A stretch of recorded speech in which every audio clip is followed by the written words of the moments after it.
Stardate 117-RC2. This is the release lead's log. It is the Friday before the Kubernetes 117 release. My team lead in charge of documentation has alerted me to a curious failure in her latest attempt to sync the docs with our main code repository. Without this documentation, critical parts of the Kubernetes ecosystem would no longer be displaying the correct information for all of our moving parts on this project. In fact, a failure to sync could be so disastrous that it could halt the deployment of this mission in its very tracks.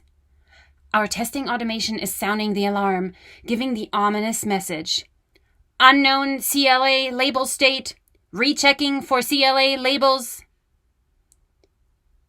It is unclear to us how this can be possible, as all documentation changes are committed with the highest amount of security clearance.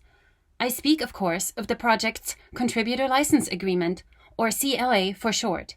Without signing this critical document, contribution is impossible. Or it should be.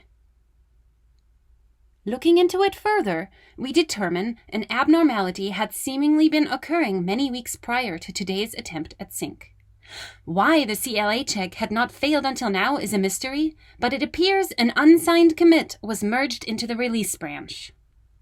We do not know how this happened. The relevant pull request should have failed its checks back then. Curious, we reach out to the Cloud Native Computing Foundation, which keeps an account of all verified CLAs. With their help, it is determined that one of the documentation commits was signed with an email that is no longer verified. We try to revert and even remove the commit. It remains stubbornly in the Git history, failing to silence the CLA alarm. The seemingly endless merge conflicts resulting in this activity are both difficult and concerning. Documentation is vitally important to this project. We must ensure its completeness at all costs. Desperately, we reach out to the contributor behind that email.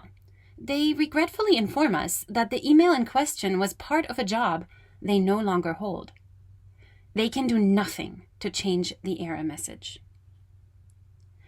It is now getting very late in the day for my documentation lead.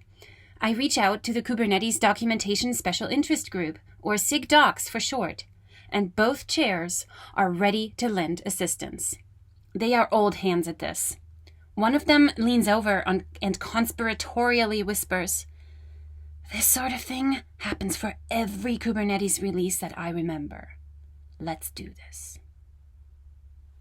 Together, the four of us carefully sift through the Git history and eventually manage to isolate and remove the commit in question without harming the rest of the documentation. We add the changes back in, with a valid email signature this time, and can finally rest assured that the release will commence as scheduled. It is quite obvious to me that had it not been for the alertness of my release docs lead and the willingness of the community members to jump in and help with their expertise, the entire release could have been delayed by what ultimately was a blip in bureaucracy. This little last-minute scare is one of the many reasons why community is so important. Because while code serves the community, it is the community that drives the code.